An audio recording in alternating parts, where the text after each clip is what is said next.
ራሴን አውቃለሁ ንጹህ ሰው እንዳልሆንኩ ምሕረት የማይገባኝ የቁጣ ልጅ ነበርኩ በማመኔ ብቻን በእግዚአብሔር ልጅን ጻድቅ ሰው የተባልኩት ተቆጥሮልኝ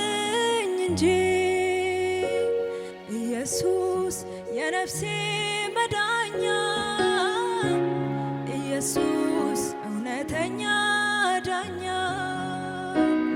ኢየሱስ ጠበቃዬ ዋሴን ኢየሱስ ወኪል እንደራሴ ኢየሱስ የነፍሴ መዳኛ ኢየሱስ እውነተኛ